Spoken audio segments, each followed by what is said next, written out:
114장 그 어린 주 예수.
어떤 병자가 있으니 이는 마리아와 그 자매 마르다의 마을 베다니에 사는 나사로라. 이 마리아는 향유를 죽게 붓고 머리털로 주의 발을 닦던 자요, 병든 나사로는 그의 오라버니더라. 이에 그 노이들이 예수께 사람을 보내어 이르되, 주여, 보시옵소서. 사랑하시는 자가 병들었나이다. 예수께서 들으시고 이르시되, 이 병은 죽을 병이 아니라 하나님의 영광을 위함이요 하나님의 아들이 이로 말미암아 영광을 받게 하려 함이라. 예수께서 본래 마르다와 그 동생과 나사로를 사랑하시더니 나사로가 병들었다 함을 들으시고 그 계시던 곳에 이틀을 더 유하시고 그 후에 제자들에게 이르시되, 유대로 다시 가자. 라삐여, 방금도 유대인들이 돌로 치려 하였는데 또 그리로 가시려 하나이까? 낮이 12시간이 아니냐. 사람이 낮에 다니면 이 세상의 빛을 보므로 실족하지 아니하고 밤에 다니면 빛이 그 사람 안에 없는 거로 실족하느니라. 우리 친구 나사로가 잠들었도다. 그러나 내가 깨우러 가노라. 주여, 잠들었으면 낫겠나이다. 예수는 그의 죽음을 가리켜 말씀하신 것이나 그들은 잠들어 쉬는 것을 가리켜 말씀하심인 줄 생각하는지라. 이에 예수께서 밝히 이르시되, 나사로가 죽었느니라. 내가 거기 있지 아니한 것을 너희를 위하여 기뻐하노니 이는 너희로 믿게 하려 함이라. 그러나 그에게로 가자. 디두모라고도 하는 도마가 다른 제자들에게 말하되, 우리도 주와 함께 죽으러 가자. 예수께서 와서 보시니 나사로가 무덤에 있은지 이미 나으리라. 베다니는 예루살렘에서 가깝기가 한 오리쯤 되매 많은 유대인이 마르다와 마리아에게 그 오라비의 일로 위문하러 왔더니 마르다는 예수께서 오신다는 말을 듣고 곧 나가 맞이하되 마리아는 집에 앉았더라. 마르다가 예수께 여짜오되, 주께서 여기 계셨더라면 내 오라버니가 죽지 아니하였겠나이다. 그러나 나는 이제라도 주께서 무엇이든지 하나님께 구하시는 것을 하나님이 주실 줄을 아나이다. 내 오라비가 다시 살아나리라. 마지막 날 부활 때에는 다시 살아날 줄을 내가 아나이다. 나는 부활이요 생명이니 나를 믿는 자는 죽어도 살겠고 무릇 살아서 나를 믿는 자는 영원히 죽지 아니하리니 이것을 네가 믿느냐? 주여, 그러하외다. 주는 그리스도시요 세상에 오시는 하나님의 아들이신 줄 내가 믿나이다. 이 말을 하고 돌아가서 가만히 그 자매 마리아를 불러 말하되 선생님이 오셔서 너를 부르신다. 마리아가 이 말을 듣고 급히 일어나 예수께 나아가매 예수는 아직 마을로 들어오지 아니하시고 마르다가 맞이했던 곳에 그대로 계시더라. 마리아와 함께 집에 있어 위로하던 유대인들은 그가 급히 일어나 나가는 것을 보고 곡하러 무덤에 가는 줄로 생각하고 따라가더니 마리아가 예수 계신 곳에 가서 배웠고 그 발 앞에 엎드려 이르되 주께서 여기 계셨더라면 내 오라버니가 죽지 아니하였겠나이다. 예수께서 그가 우는 것과 또 함께 온 유대인들이 우는 것을 보시고 심령에 비통히 여기시고 불쌍히 여기사 이르시되 그를 어디 두었느냐? 주여 와서 보옵소서. 하니 예수께서 눈물을 흘리시더라. 이에 유대인들이 말하되 보라, 그를 얼마나 사랑하셨는가. 맹인의 눈을 뜨게 한 이 사람이 그 사람은 죽지 않게 할 수 없었더냐. 이에 예수께서 다시 속으로 비통히 여기시며 무덤에 가시니 무덤이 굴이라 돌로 막았거늘 돌을 옮겨 놓으라. 하시니 그 죽은 자의 누이 마르다가 이르되 주여, 죽은 지가 나흘이 되었음에 벌써 냄새가 나나이다. 내 말이 네가 믿으면 하나님의 영광을 보리라 하지 아니하였느냐? 하시니 돌을 옮겨 놓으니 예수께서 눈을 들어 우러러보시고 이르시되 아버지여, 내 말을 들으신 것을 감사하나이다. 항상 내 말을 들으시는 줄을 내가 알았나이다. 그러나 이 말씀하옵는 것은 둘러선 무리를 위함이니 곧 아버지께서 나를 보내신 것을 그들로 믿게 하려 함이니이다. 이 말씀을 하시고 큰 소리로 나사로야, 나오라. 부르시니 죽은 자가 수족을 배로 동인 채로 나오는데 그 얼굴은 수건에 쌓였더라. 풀어놓아 다니게 하라. 마리아에게 와서 예수께서 하신 일을 본 많은 유대인이 그를 믿었으나 그 중에 어떤 자는 바리새인들에게 가서 예수께서 하신 일을 알리니라. 이에 대제사장들과 바리새인들이 공회를 모으고 이르되 이 사람이 많은 표적을 행하니 우리가 어떻게 하겠느냐? 만일 그를 이대로 두면 모든 사람이 그를 믿을 것이요 그리고 로마인들이 와서 우리 땅과 민족을 빼앗아 가리라. 그 중에 한 사람 그 해 대제사장인 가야바가 그들에게 말하되 너희가 아무것도 알지 못하는도다. 한 사람이 백성을 위하여 죽어서 온 민족이 망하지 않게 되는 것이 너희에게 유익한 줄을 생각하지 아니하는도다. 이 말은 스스로 함이 아니요 그 해 대제사장이므로 예수께서 그 민족을 위하시고 또 그 민족만 위할 뿐 아니라 흩어진 하나님의 자녀를 모아 하나가 되게 하기 위하여 죽으실 것을 미리 말함이로라. 이날부터는 그들이 예수를 죽이려고 모의하니라. 그러므로 예수께서 다시 유대인 가운데 드러나게 다니지 아니하시고 거기를 떠나 빈들 가까운 곳인 에브라임이라는 동네에 가서 제자들과 함께 거기 머무르시니라. 유대인의 유월절이 가까우매 많은 사람이 자기를 성결하게 하기 위하여 유월절 전에 시골에서 예루살렘으로 올라갔더니 그들이 예수를 찾으며 성전에 서서 서로 말하되 너희 생각에는 어떠하냐? 그가 명절에 오지 아니하겠느냐? 이는 대제사장들과 바리새인들이 누구든지 예수 있는 곳을 알거든 신고하여 잡게 하라 명령하였음이로라. 자, 요한복음 11장은 어떤 사람이 병들었다는 소식으로 시작을 하고 있습니다. 근데 그 사람의 가족과 신상에 대해서 아주 정확하게 기록을 하고 있지요. 왜냐하면 이 사람은 예수님께서 특별히 사랑하는 사람이기 때문입니다. 자, 이 소식을 듣고 예수님께서는 일반적인 어떤 사람의 경우와는 다른 그 병들에 대한 의미를 부여하고 계십니다. 4절 말씀입니다. 예수께서 들으시고 이르시되 이 병은 죽을 병이 아니라 하나님의 영광을 위함이요 하나님의 아들이 이로 말미암아 영광을 받게 하려 함이라 하시더라. 자, 온 세상의 사람의 질병과 죽음은 모두 동일합니다. 어떤 사람도 그 특별한 경우가 없지요. 자, 인생을 살면서 여러 가지 그 방법과 내용은 다 다를지 몰라도 이 질병과 죽음 앞에서는 모두 다 동일하게 됩니다. 저는 지난주에 이제 50이 갓 넘으신 한 분의 어떤 소천 소식을 듣게 되었고, 또 연이어서 100세가 넘으신 한 분의 장례를 치르게 되었습니다. 연속해서 두 분의 장례를 치르면서 생각해 보면 어떤 인생 스토리가 있던지 그 죽음에 대한 그 결과와 그 슬픔은 모두 다 동일한 것입니다. 그런데 예수님은 자신이 사랑했던 나사로의 질병과 죽음에 대해서는 아주 특별한 의미를 부여하고 계신 것이죠. 자, 이 모든 것이 하나님의 영광을 위해서다라고 말씀하고 있습니다. 이 말씀은 예수님께서 나사로의 한 사람의 그런 질병과 죽음에 대해서 부인하고 계신 것이 아닙니다. 오히려 하나님의 영광이 하나님의 아들인 자신을 통해서 크게 드러나게 될 것이라고 말씀하고 계신 것이죠.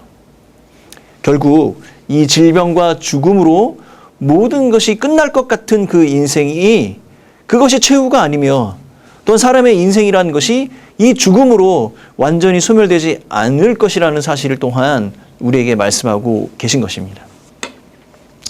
자, 나사로가 병들었다는 소식에 예수님은 이틀을 더 머물러 계시다가 다시 발걸음을 돌려 유대로 향하시고 있습니다.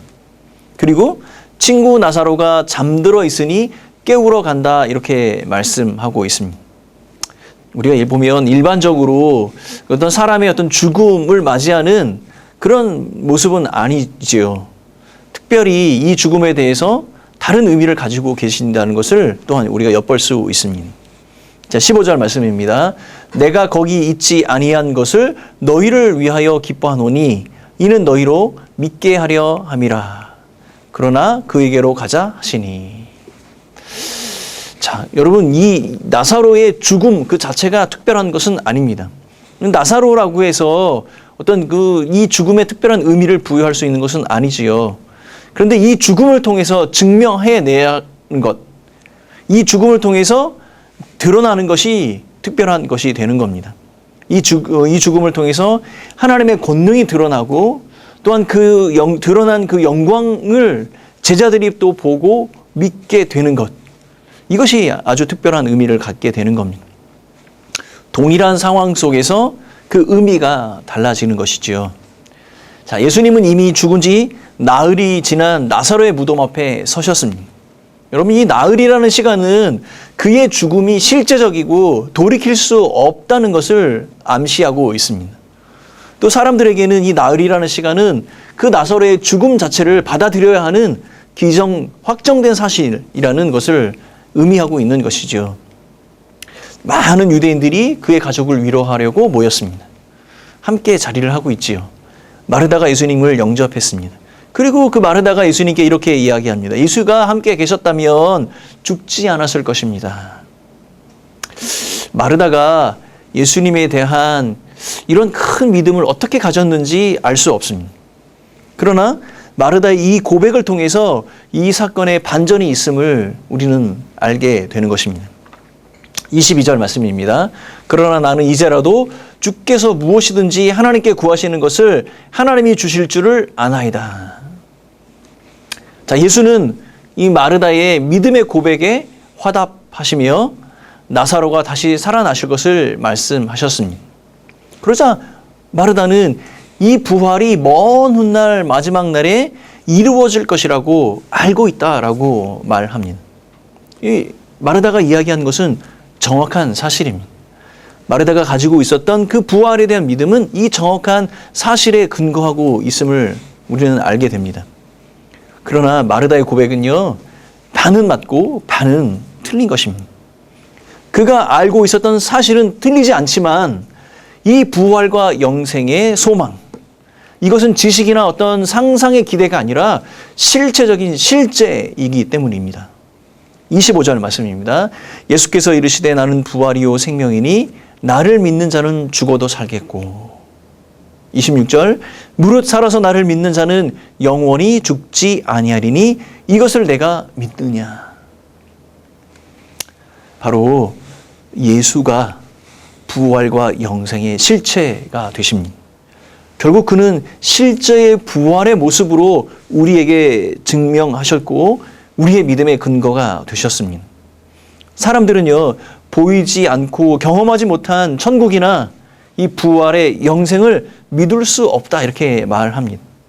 제자들도 마르다고 이미 알고 있는 그 지식이었지만 그들이 그것을 실제로 믿고 있었는지에 대해서는 우리가 알 수가 없는 것이죠. 그러나 그들이 알고 있었던 사실은 사실이었습니다. 근데 이 사실이 실체적인 모습으로 드러나는 것이 바로 예수 그리스도이신 것이죠. 이 부활의 실제, 그가 바로 예수 그리스도라는 사실을 말씀하고 있는 것입니다. 자, 사랑하는 성도 여러분, 성도의 생명은 죽음으로 끝나지 아니합니다.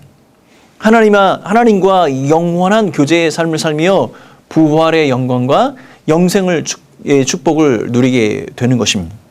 이것은 이미 죽음 가운데 있는 사람들이나 여전히 살아있는 우리 모두에게 적용되는 진리의 말씀입니다. 이것이 이론적인 어떤 지식이 아니며 이 부활의 실제적인 실체와 증거가 바로 우리가 믿는 예수 그리스도라는 사실입니다. 예수님께서 마지막으로 믿느냐라고 물으셨습니다. 마르다는 이 말씀을 사실로 믿고 예수가 그리스도가 되심과 그가 부활과 생명이 되심을 믿음으로 고백했습니다. 그러자 예수님께서 무덤의 문에 돌을 치우라고 말씀하셨습니다.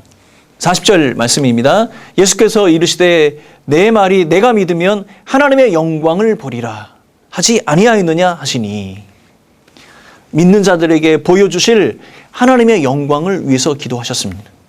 그 사람들이 믿을 수 있도록 하여달라고 또한 기도하시며 그 무덤을 향하여 소리치셨습니다. 나사로야 나오라.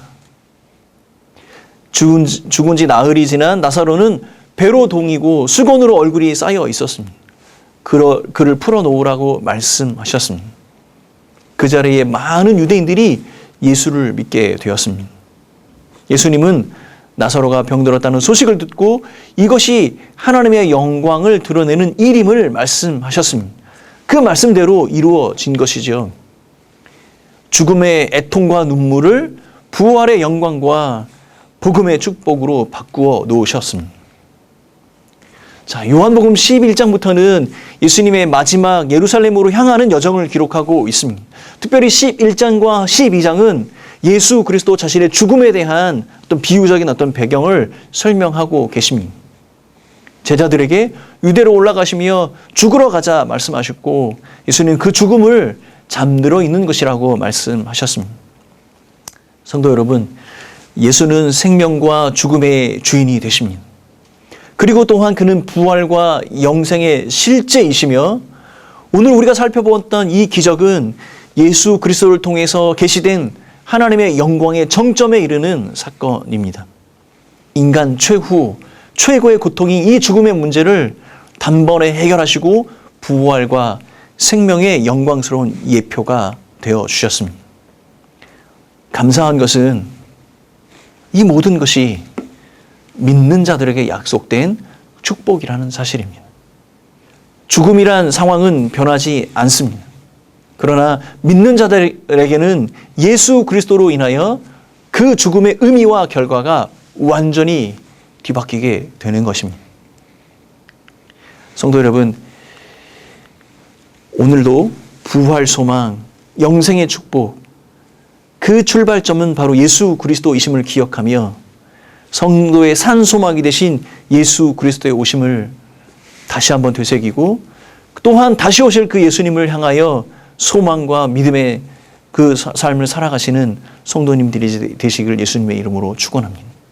예수가 우리의 부활의 소망이 되시고 예수가 또한 우리의 산 소망이 되심을 기억하며 승리의 한 날 살아가시기를 간절히 바라겠습니다. 함께 기도하겠습니다. 사랑하는 하나님 아버지, 예수 그리스도 그 한 분이 우리의 참된 부활의 소망, 영생의 축복임을 기억하며 믿음으로 승리하는 한 날 될 수 있도록 우리 성도들을 기억하여 주시고 축복하여 주옵소서.